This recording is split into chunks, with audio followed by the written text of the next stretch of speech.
In this video, I'm going to show you how to make a workspace in Trello in Hindi. For example, I'm going to make a workspace. All you need to do is select first on the top right corner here on to the settings.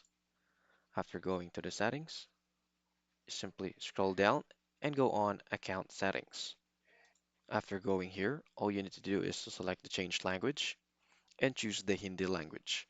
After choosing the Hindi language, go back again onto your workspace. And all you need to do is to create a workspace, which is by the scratch.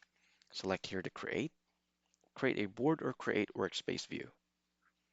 Type the title, the visuality or the visibility, and then from here, all you need to do is to select the create view.